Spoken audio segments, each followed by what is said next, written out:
Hello, fantasy readers. Today we had the opportunity to discuss the symbols in our books and what they could represent. And today's lesson really builds off of that lesson, right? So, about a week ago, we learned about the dragons that our characters are facing. And we saw that dragons really didn't mean the actual dragon. It meant the internal struggles that our characters were facing. So that word dragon was really a metaphor for those internal struggles. And oftentimes, those real life dragons can help us understand our characters better.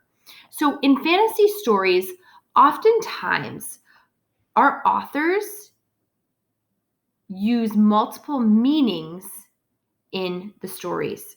So, they might be trying to teach real lessons through these stories through a lot of different ways. And oftentimes, when an author is trying to reveal a real life lesson in a story, that story becomes an allegory, right? And that's a new literary term that we haven't talked about before.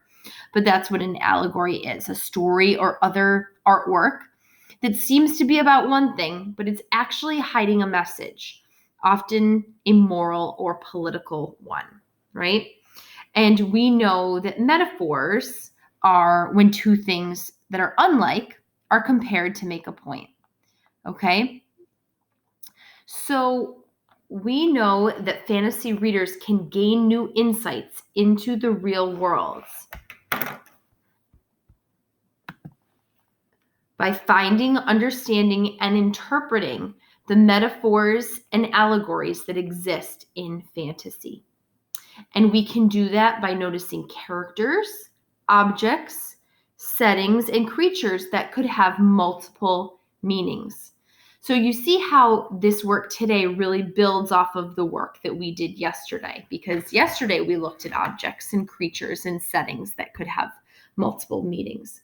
So we're really now going deeper to ask ourselves what kind of real world meaning could some of these objects in our stories have? So I'm going to start off by rereading a section from Mufaro's Beautiful Daughters. And this is a section that just kind of pops out of nowhere. It's when Manyara leaves her village, and all of a sudden, the older woman just kind of pops out behind a tree, like out of nowhere, right? So when we have those parts in our books that seem like so out of nowhere, that's a spot where we should really stop and say to ourselves, this part probably needs some interpretation work here. So let me read. What could this old woman represent in our society? What does she represent? After traveling for what seemed to be a great distance, Manyara came to a small clearing. There, silhouetted against the moonlight, was an old woman seated on a large stone. The old woman spoke. "I will give you some advice, Manyara. Soon after you pass the place where two paths cross, you will see a grove of trees. They will laugh at you. You must not laugh in return. Later you will meet a man with his head under his arm. You must be polite to him." "How do you know my name? How dare you advise your future queen? Stand aside, you ugly old woman." Manyara scolded and then rushed on her way without looking back. Just as the old woman had foretold, Manyara came to a grove of trees, and they did indeed seem to be laughing at her. "I must be calm," Manyara thought. "I will not be frightened." She looked up at the trees and laughed out loud. "I laugh at you, trees," she shouted, and she hurried on.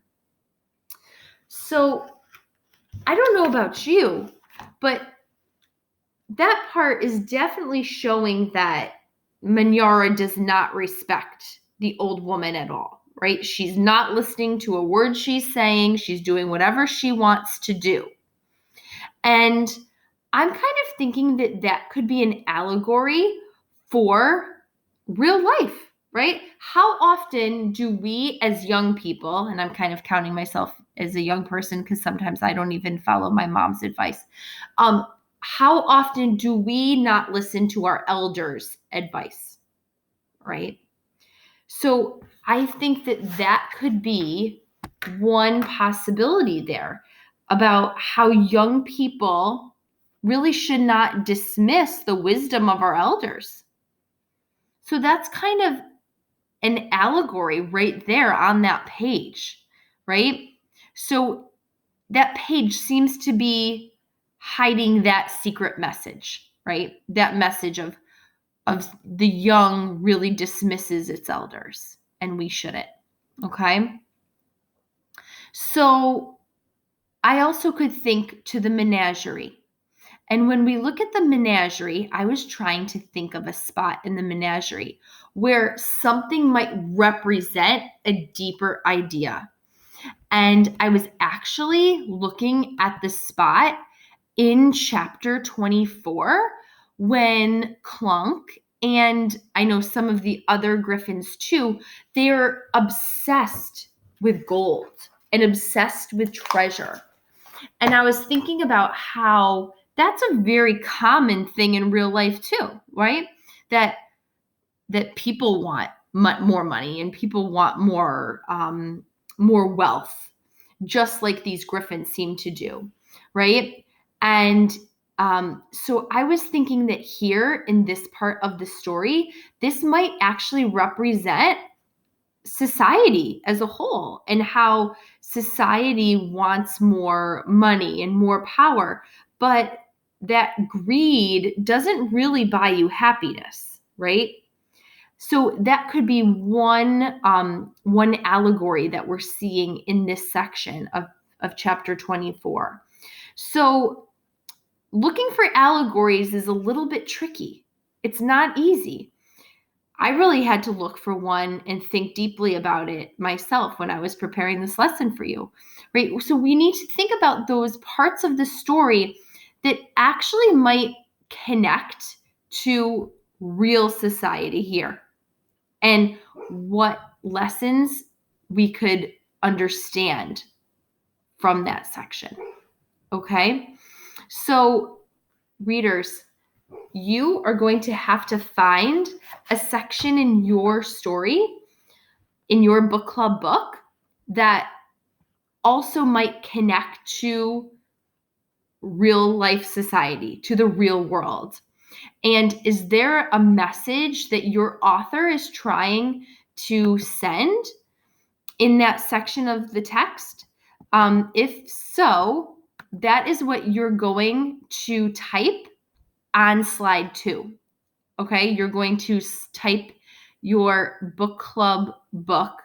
You're going to type the life lesson that you feel like that section teaches you from your book club book. Okay, readers, have a fantastic Memorial Day weekend, and please reach out if you have any questions for us about finding allegories in your book club books. Have a great weekend.